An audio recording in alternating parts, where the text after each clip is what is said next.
रमेश नगर गांव में दो बुढ़िया रहा करती थी, टुनटुन और चुनमुन। दोनों का घर एक दूसरे के घर के बहुत पास था, लेकिन वो एक दूसरे को बिल्कुल भी पसंद न करती थी।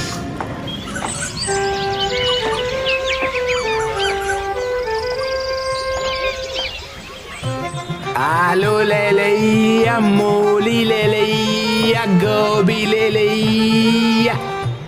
आलू ले लिया, मूली ले लिया, गोभी ले लिया। अरे क्या मेरी आंखों में धूल झोंक रहा है? सब कुछ जानती हूँ मैं। तुम लोगों की तराजू में पहले से ही सड़े हुए टमाटर रहते हैं। ला ला मुझे दिखा, खाली है कि नहीं? अरे क्या अम्मा तुम भी है? सुबह सुबह मजाक करने आ जाती हो। देखो, अरे देखो देखो, अरे मेरा तराजू बिल्कुल खाली है। कि इतने में ही चुनमुन भी वहाँ पहुँची। अरे ओ सब्जी वाले, जरा 1 किलो टमाटर तो तोल दे। सुबह सुबह काली बिल्ली नजर आ गई। सारा दिन ही खराब हो गया। अब मुझे तुम्हारी रेडी पर से टमाटर ना खरीदने, कहीं और से ले लूंगी, वरना खाना भी खराब बनेगा। जिनके दिल काले होते हैं उन्हें सब काला ही नजर आता है। दिल में इतना कचरा भर रखा है कि अपनी तरह सब गलत ही नजर आता है। खूसट बुढ़िया कहीं की। ये सब्जी वाले, जरा पूछना इससे कि क्या ये मुझे बोल रही है? अरे आप दोनों को क्या सुबह सुबह कोई मिला नहीं मेरे अलावा है? हे भगवान, मैं कहाँ फंस गया? टुनटुन पैर पटकते हुए वहाँ से चली गई और चुनमुन भी। अरे ना तो टुनटुन अम्मा ने सब्जी ली और ना ही चुनमुन अम्मा ने, लेकिन मेरे दिमाग का दही जरूर कर दिया है? अगली बार इस मोहल्ले में सोच समझ कर ही कदम रखूंगा। हाँ, सब्जी वाला भी वहाँ से चला गया। या मूली ले लिया, गोभी ले लिया।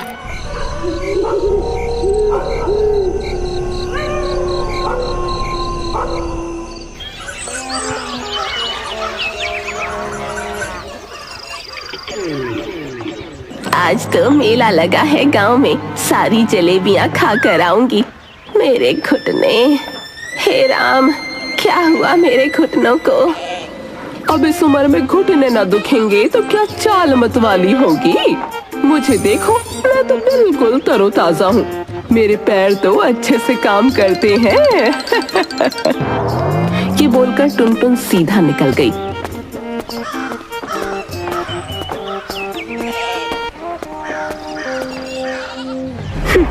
ये बूढ़ी तो सुधरेगी नहीं। आए मेरे घुटने। अम्मा, आपके पैरों में दर्द है क्या? इस उम्र में भला आपको क्या जरूरत है दोपहर में बाहर निकलने की?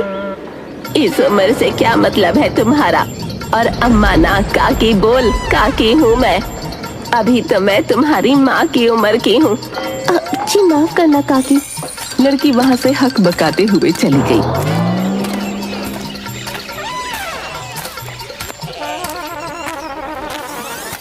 दरअसल दोनों बूढ़ी अम्मा किसी जमाने में खास दोस्त हुआ करती थी।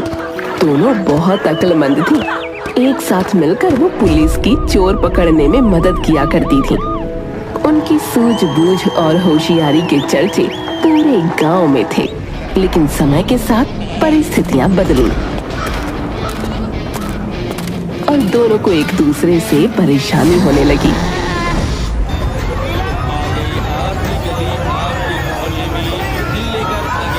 अरे ये झूला तो बड़ा अच्छा है।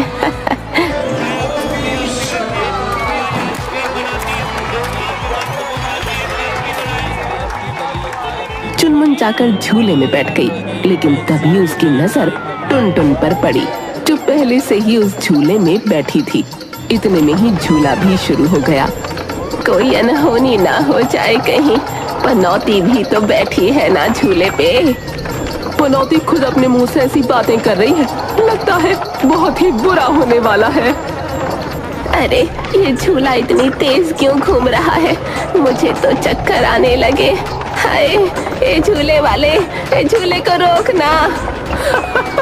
अरे मुझे तो बड़ा मजा आ रहा है। ए झूले वाले, और तेज झूला। इसकी इसकी उम्र हो गई है ना, इसलिए इसे चक्कर आ रहे हैं। और अभी मैं तो जवान हूँ भाई। चक्कर? और मुझे बिल्कुल नहीं, मुझे तो मजा आ रहा है। मैं तो इस टुनटुन बुढ़िया के लिए कह रही थी, झूला रोकने के लिए नहीं, कहीं बेहोश ना हो जाए। अरे भाई बड़ा मजा आ रहा है, और तेज झूला। घुटने इसके जवाब दे रहे हैं और बुढ़िया मुझे बोल रही है, देखना झूले से उतरते ही पानी पानी हो जाएगी। टुनटुन और चुनमुन के इस शीत युद्ध को झूले में बैठे सभी लोग देख रहे थे। झूला रुकने के बाद सभी लोग फटाफट झूले से उतर गए, लेकिन टुनटुन और चुनमुन अभी तक झूले पर ही बैठी थी। अरे अम्मा उतर भी जाओ। मुझे तो और झूलने का मन कर रहा है, अभी बहुत ताकत है मुझ में ये झूला झूलने की। मेरा भी मन नहीं कर रहा उतरने का, दोबारा झूलने का मन कर रहा है, इसलिए ना उतर रही मैं। हाँ। अरे लेकिन अब मेला बंद करने का समय हो गया है, अब झूला नहीं चलेगा, नीचे आ जाओ। ए चुनमुन, पहले तू उतर, फिर मैं उतरूंगी। क्यों, मैं क्या तेरी मालकिन हूँ जो पहले मैं उतर जाऊँ फिर तू उतरेगी? मतलब अगर तू मुझे अपनी मालकिन समझती है तो पहले मैं उतर जाती हूँ, वैसे भी तो मेरी नौकरानी ही लगती है। ए तू रुक, पहले मैं उतरूंगी, मैं नौकरानी ना हूँ तेरी। ऐसा बोलकर टुनटुन खड़ी हुई। उसके पैर भी नहीं हिल पा रहे थे, उसका सर घूम रहा था, लेकिन इतने में ही गिर पड़ी। ए निकल गई ना सारी हवा। झूले वाले को बोल रही थी झुलाओ ए झुलाओ, क्यों नहीं मान लेती कि तेरी बूढ़ी हड्डियां ये सब ना झेल सकती। मुझे देख, मैं कैसे लहराते हुए नीचे उतरूंगी। लेकिन वो भी नीचे गिर पड़ी। लहराते हुए गिर पड़ी। 80 साल की हो गई है, लेकिन दिमाग 2 पैसे का भी नहीं। क्या बोली तू? मैं 80 साल की, तू कितने साल की? 90 साल की? अरे भूल गई क्या, मैं तुझसे छोटी हूँ उम्र में। हाँ हाँ पता है मुझे, तू 2 दिन छोटी है मुझसे। चल हट जा मेरे रास्ते से। चुनमुन घर की ओर निकल पड़ी। बुढ़िया की तो सारी हवा ही निकल गई। वो दोनों अपने अपने घर पहुंचे।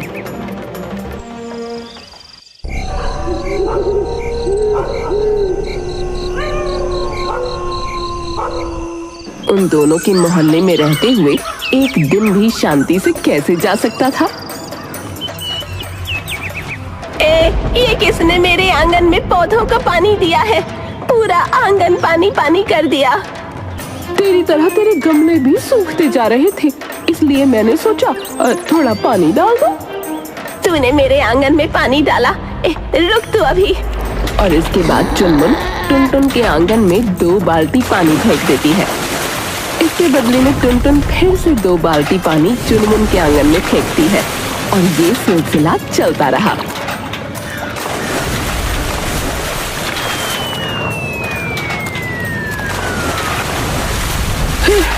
अरे आलसी, तुझ में इतनी हिम्मत कैसे आ रही है कि तू बाल्टी पे बाल्टी पानी उठाकर आंगन में ला रही है? जरा ख्याल तो कर अपनी बूढ़ी हड्डियों का। इधर उधर सरक गई तो लेने के देने पड़ जाएंगे। हाँ, मैं आलसी और मैं बुढ़िया, और झूले से उतरते हुए चक्कर तुझे आते हैं। जरा सा चक्कर तो बर्दाश्त न कर पाती, मेरी हड्डियों का ख्याल कर रही है। इतने में टुनटुन एक और बाल्टी पानी चुनमुन की तरफ लेकर आई, लेकिन इतने में ही उसकी कमर अकड़ गई। हाय हाय हाय मेरी कमर, ओए होए बड़ा दर्द हो रहा है।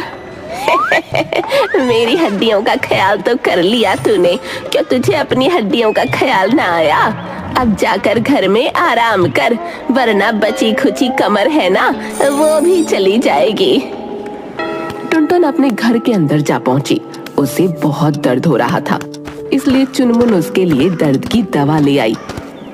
क्या जहर देकर मारना चाहती है मुझे? हाय। कुछ तो लिहाज कर अपनी उम्र का। जो भला वैसे ही 1-2 साल में जाने वाला हो, उसे जहर देकर मैं क्या मारूंगी? ले खा ले, दर्द की दवा है। इतना कहकर चुनमुन वहां से चली गई, और टुनटुन ने भी चुपचाप वो दवा खा ली। ऐसे ही दिन बीतते रहे।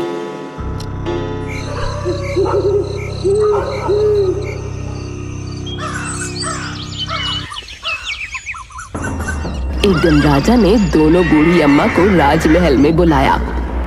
अरे तू यहाँ क्या कर रही है? डॉक्टर की दुकान महल के बाहर है। अगर डॉक्टर की दुकान महल के बाहर है तो जाकर महल के बाहर लाइन लगा। तू बता, तू यहाँ क्या कर रही है? मुझे तो राजा साहब ने बुलवाया है। क्या कहा? राजा साहब ने मुझे भी बुलवाया है? सिपाही का पैगाम सुनकर तू भी पीछे पीछे दौड़ी चली आई। ये तो तुझसे मुझे कहना चाहिए, कहीं तो मेरा पीछा छोड़ देना। अरे आप दोनों ये क्या कर रही हैं? मैंने आप दोनों को ही यहाँ बुलवाया है। यूं लड़ना बंद कर दीजिए। राजा साहब की जय हो, आपने हमें यहाँ बुलवाया, उसकी कोई खास वजह? जी हाँ, असल में हमें शक है कि राजमहल का कोई व्यक्ति राजमहल की सारी अंदरूनी बातें दुश्मन राज्य को बता रहा है, और मैं चाहता हूँ कि आप दोनों मिलकर उसका पता लगाएं। मैं इसके साथ मिलकर कुछ काम नहीं करने वाली। वैसे भी ये पता लगाने का काम बहुत साल पहले ही छोड़ चुकी हूँ मैं। हाँ, मुझे भी कोई शौक नहीं इसके साथ काम करने का। देखिए, मैं और किसी पर भरोसा नहीं कर सकता। आप दोनों बहुत कमाल की हैं, परंतु एक साथ अलग अलग आपकी काबिलियत कम पड़ जाती है। ये सिर्फ राजमहल ही नहीं, पूरे राज्य के लिए बहुत आवश्यक है। मेरी बात मान लीजिए, आपस में सुलह कर लीजिए। बिल्कुल भी नहीं, सुलह तो हमारी ना हो पाएगी, लेकिन अगर आप चाहते हैं कि इस राज्य के लिए हम कुछ कर सकें तो वो जरूर करेंगे। हाँ, राजा मुस्कुरा पड़ा। राजा उन दोनों को 1 हफ्ते का समय देता है और महल में ही रुकने को कहता है।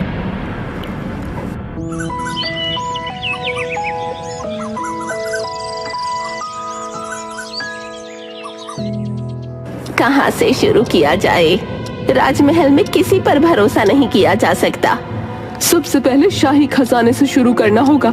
क्या बता वो कुछ चुरा चुरा कर दुश्मन राज्य में भी देता हो। अरे उम्र के साथ तेरी अकल को भी जंग लग रही है। सुना ना तूने? वो राज्य की अंदरूनी बातें बाहर ले जाता है। ये शाही खजाना तो बहुत छोटी सी बात है, और इतना खजाना है शाही महल में, वो कुछ भी चुरा कर ले जाएगा तो सैनिकों को पता चल जाएगा। टुनटुन को चुनमुन की बात बुरी लग गई और टुनटुन को सबक सिखाने के बारे में वो सोचती है।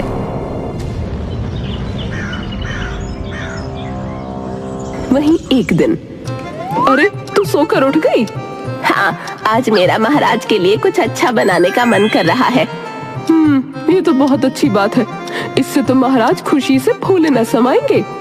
और हो सकता है वो मुझे इसके लिए एक सुंदर सा सोने का हार दे दे। हाँ, क्यों नहीं। चलो मैं भी तेरी मदद कर दूंगी। हाँ ठीक है, चलो।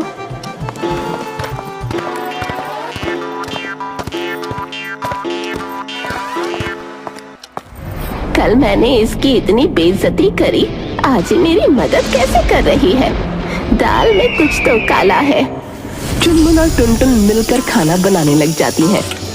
मैं आज महाराज के लिए खीर और खिचड़ी बनाऊंगी, तुम देखना वो उंगली चाटते रह जाएंगे। हाँ, देखेंगे वो उंगली चाटते हैं या तुम्हारी उंगली काटते हैं। सही कहा, तुम्हारे हाथ के खाने का कोई जवाब नहीं। हाँ। दोनों मिलकर खाना बनाना शुरू कर देते हैं। उनकी तैयारियां बहुत जोरों शोरों से चल रही थीं। टुनटुन, मुझे जरा वो चीनी का डब्बा तो पकड़ाना। हाँ, क्यों नहीं। टुनटुन ने जाकर चुनमुन को चीनी की जगह नमक पकड़ा दिया और चुनमुन का टुनटुन की चाल पर बिल्कुल भी ध्यान नहीं था। अरे वाह चुनमुन, इससे तो बड़ी अच्छी खुशबू आ रही है।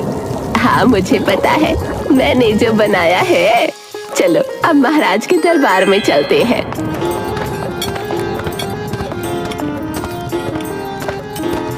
दोनों दरबार में पहुँचे। महाराज, मैंने आपके लिए अपने हाथों से खीर और खिचड़ी बनाई है।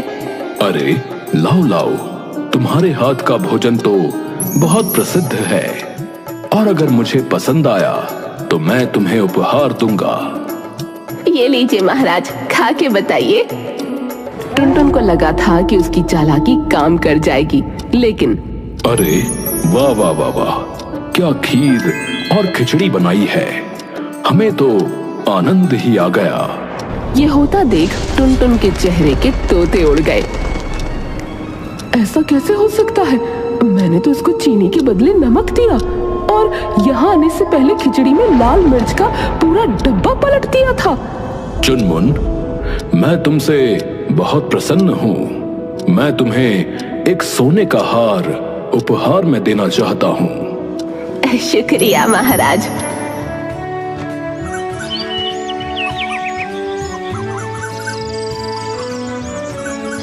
टुनटुन की तरफ तिरछी निगाहों से देखते हुए, क्यों ये सब होते देख तेरे चेहरे का रंग पीला क्यों पड़ गया है?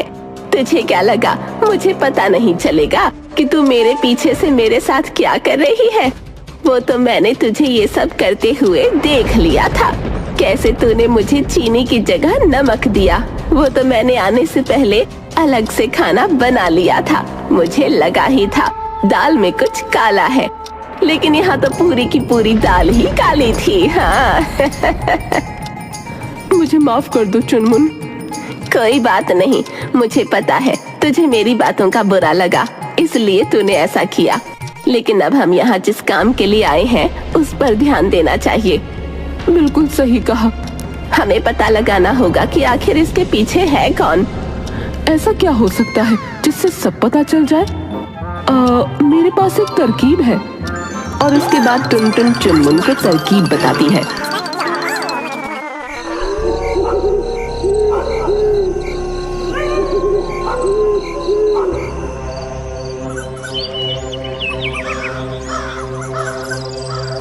दो दिन बाद राजा को जवाब देने का समय था।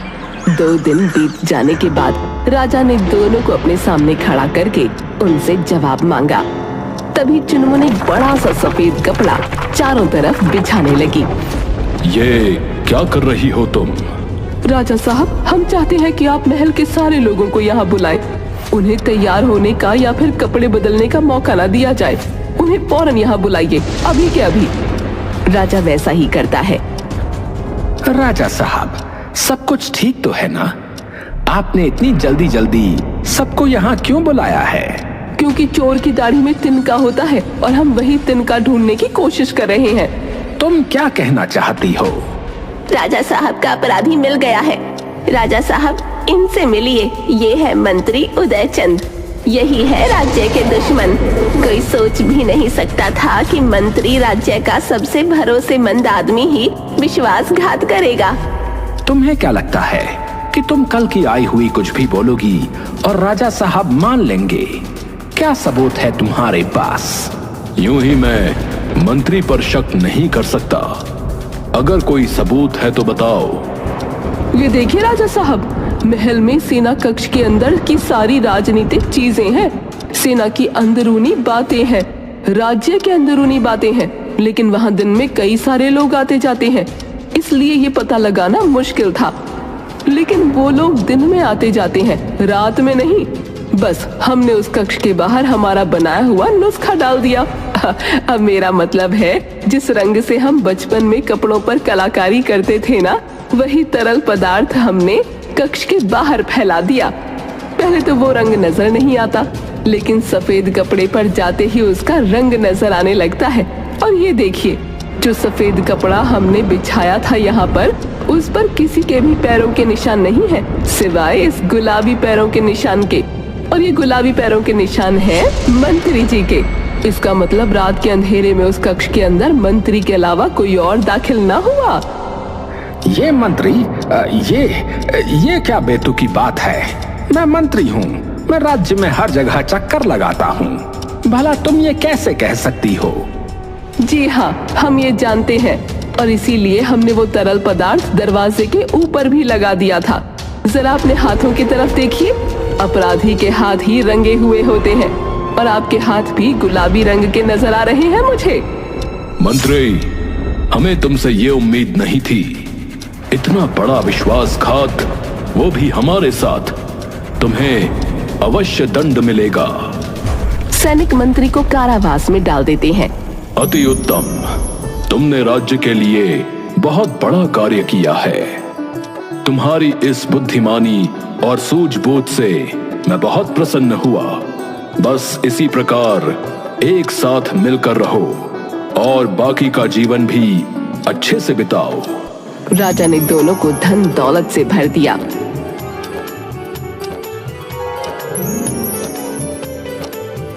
इन पैसों से तो मैं तीर्थ यात्रा पर जाऊंगी। हाँ और मैं भी जाऊंगी। चुनमुन, मैं तुझे कुछ कहना चाहती हूँ। कितने सालों तक हमने ठीक से बात ना की। राजमहल में एक साथ काम करके मुझे पुराने दिनों की याद आ गई। अगर मुझसे कोई गलती हुई भी है तो मुझे माफ कर दे। कोई भी गिला शिकवा है तो दूर कर लेते हैं हम। अरे 4 दिन की जिंदगी में कोई गिले शिकवे करता है क्या भला? मैं तो बस तुझसे इसलिए नाराज थी कि तू मुझसे आगे से बात करने ना आई। लेकिन देख, अब सब ठीक हो गया है। अब साथ में तीर्थ यात्रा पर जाएंगे। और साथ में ही कुंभ तीर्थ यात्रा पर निकल पड़ती है। एक बार फिर से पूरे गांव में दोनों सखियों की दोस्ती के चर्चे होने लगे।